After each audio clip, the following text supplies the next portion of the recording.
Welcome to my YouTube channel. I am excited to be on this journey. I'm excited for you to be on this journey with me.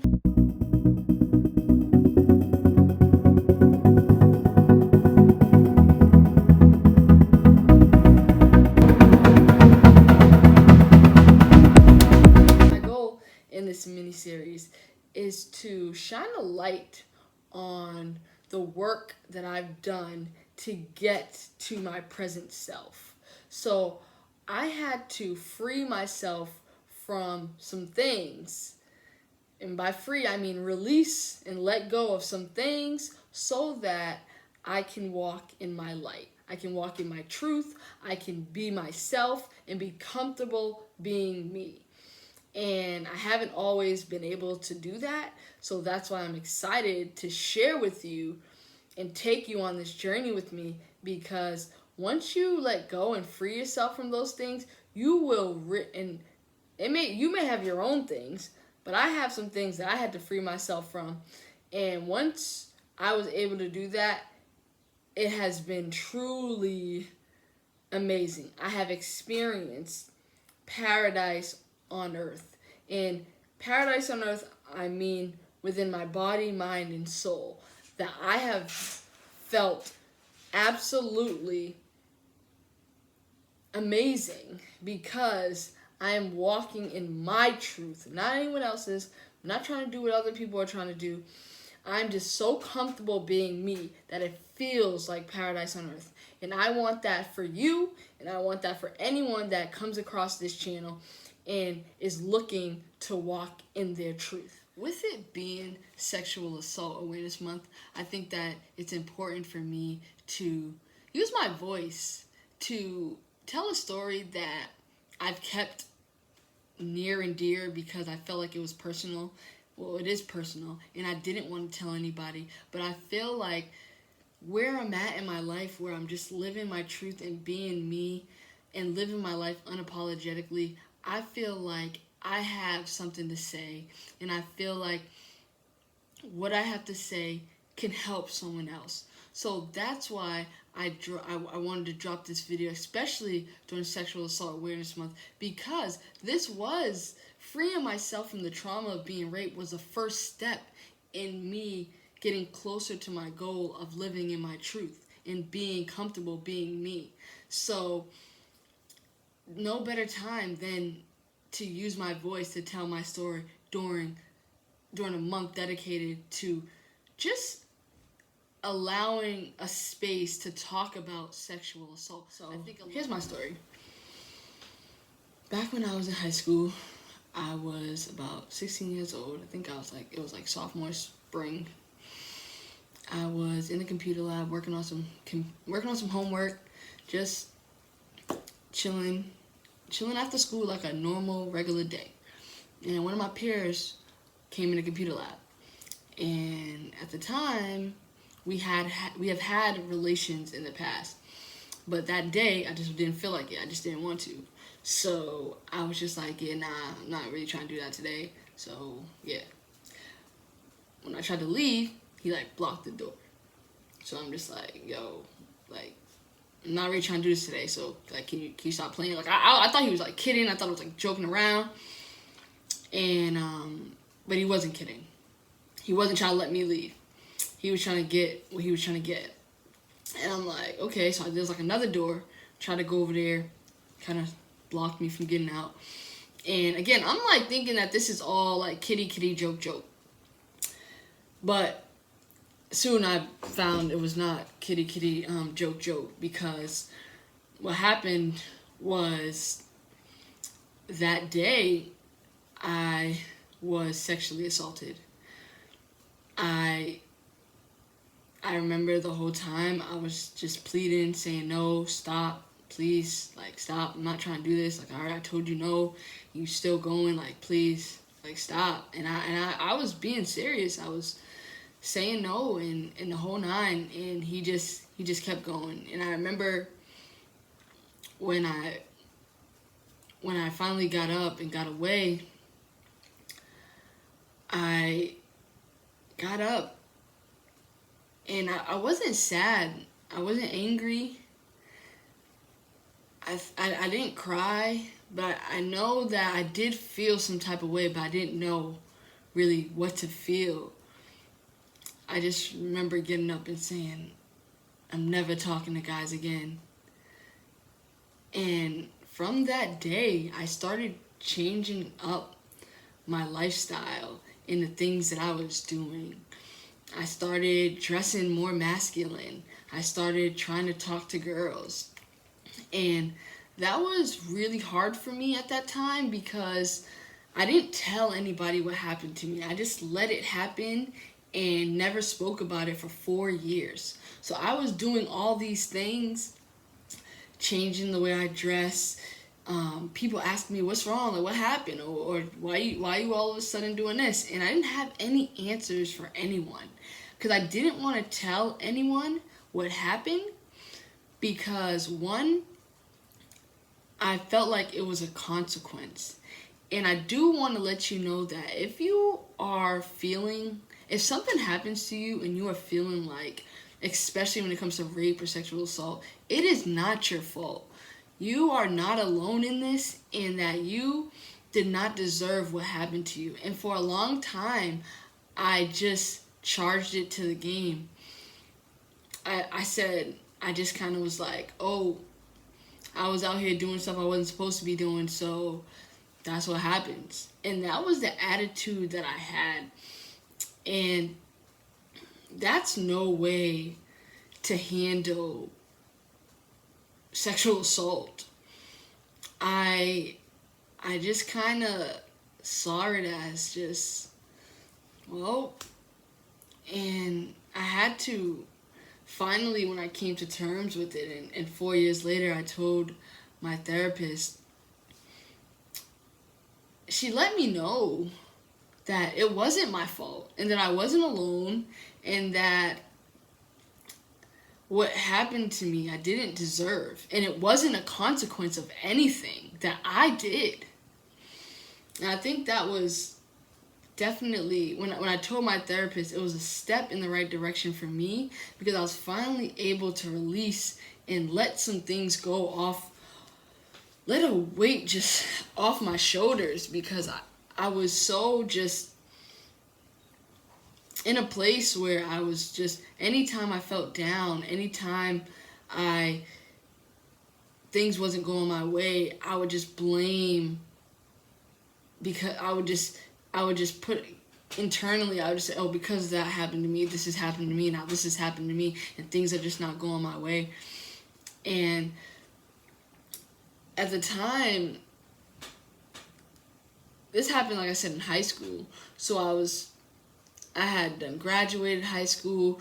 Everybody thinks I'm a full-blown lesbian, when really I was just in complete limbo. Like, I knew I was out here liking girls and doing me, but inside I still liked guys, and I was still on the side kind of dealing with guys, but I didn't know. Everybody had labeled me, and something that I felt like I wasn't. And also at the same time, I come from a Christian family, a Christian base, and I've gone to church my whole life. So the idea that me liking girls in God's light was wrong, I felt shameful. I didn't want to be gay, but I felt like I wasn't left no choice because I was raped. And I just was in complete just limbo, and I was so confused and just looking for answers. And I think the answers was in me just telling somebody what was going on and what happened to me. And I think the first step was acknowledging that it happened instead of just keeping it repressed.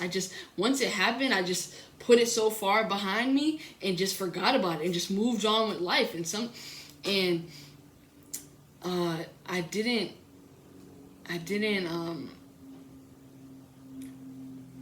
acknowledge that something traumatic happened to me, and I was moving. The way I was navigating was because of the trauma. I think a lot of times it doesn't get spoken about. People just put it behind them, or they don't want to tell anybody. And I think it's important to if something like that happens to you, to tell someone. And I know not everyone has the luxury of having a therapist, but hopefully someone in your life you can trust and talk to and tell them without any judgment, without any victim blaming, because that's what I truly believed when it happened to me. I didn't tell anyone for a long time because one, I told you guys I thought it was a consequence of mine because I was being promiscuous, but two, because of the person. I was like, oh, nobody's even gonna believe me. I'm always getting in trouble at school. I'm always doing things that and getting sent to the principal's office. They're not even gonna believe me. So why would I even say anything? And then even if I do say something, then I'm gonna be looking at like I'm lying or I'm in trouble. And so I didn't say anything, and it would have taken off so much pressure off of me if and it would have just gave me some closure, just something. It would have helped with if I told someone. And then if I told someone and I deemed that I still didn't want to say anything, that would have been fine. But just saying something would have helped. And I'm saying that because I think it's important that, one, you want to acknowledge that it happened, especially if it's repressed. Like I said, I had it repressed for a long time and I just act like it didn't happen to me. But even though I was navigating differently and I was blaming myself and being shameful and all those type of things, I didn't want to acknowledge that it happened. So the first step for me was acknowledging that this actually happened to me. And then the next step was getting rid of the hate that I had.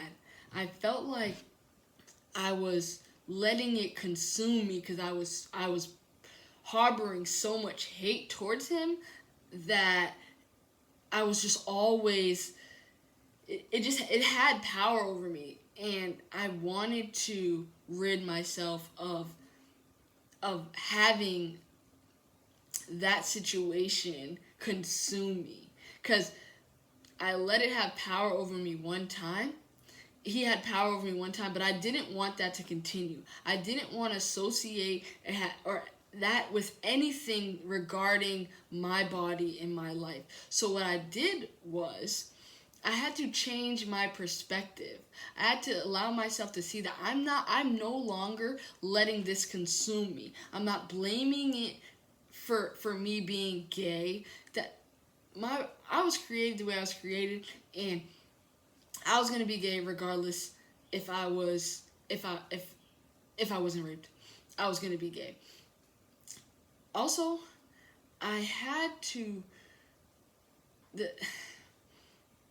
every time something went wrong, and like I mentioned, I'm not sure if I mentioned yet, but I came from a Christian household, so being gay was not the way to go, and I felt like I was being judged. I felt like I felt like God was judging me. I didn't want to be gay, and I hated him because I was gay. So I was blaming him all the time. Every time something went wrong, every time I felt like I didn't know what to wear because I didn't want to dress like a girl anymore, and I wanted to dress like a boy, but I didn't want to because I still liked guys, and I was all in this limbo. I would just be like, oh my God, like I hate this man so much. Like, look what he's ruining my life. And I had to step away and change my perspective. I don't hate him because I am free from it now. I changed my perspective, and I told myself that this is no longer going to consume me. This is no longer going to have power over me, and I changed my perspective, whereas I have power over my destiny. I control what I want. I control the narrative. And I no longer wanted to be associating that rape with anything regarding me.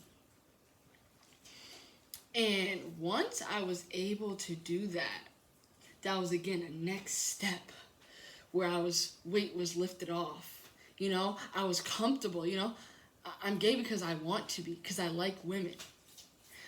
I was comfortable just being me. Now, I fully wasn't there yet because there's a lot of things I had to free myself from more to really walk in my light and walk in my truth. But finally just accepting and acknowledging that I was raped, getting rid of the hate that I had, and just changing my perspective that I have control over my body and my destiny, and I no longer want what happened to me to consume me.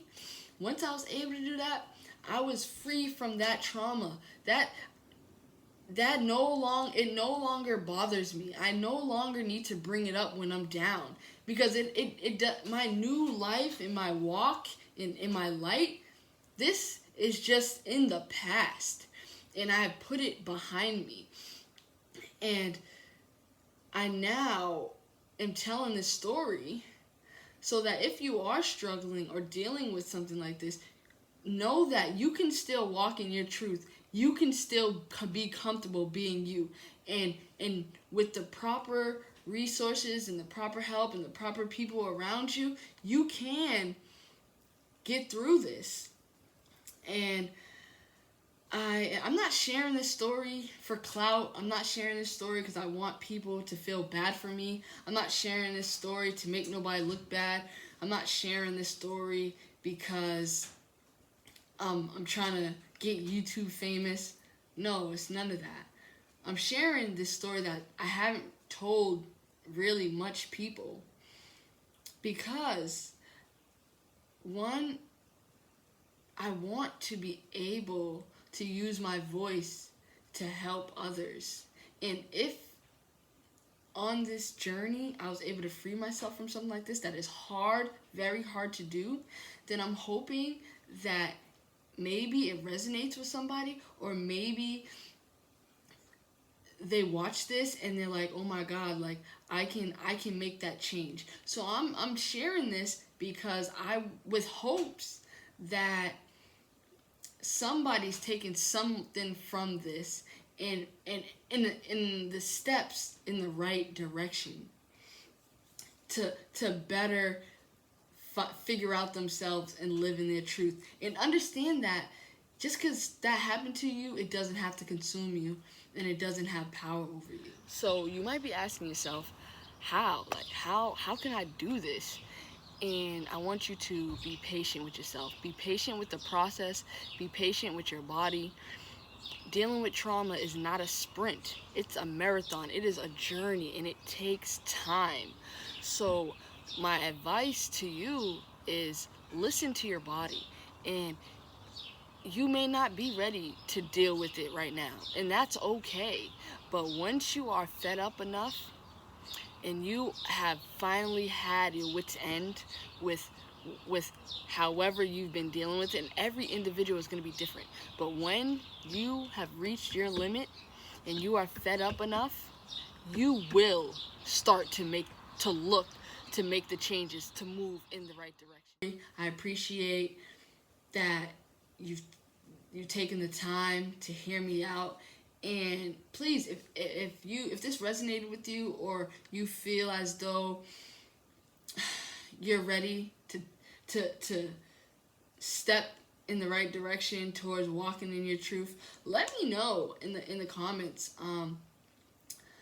I will be dropping another video of another thing that I was able to free myself from, to walk more into my light and walk more into my truth.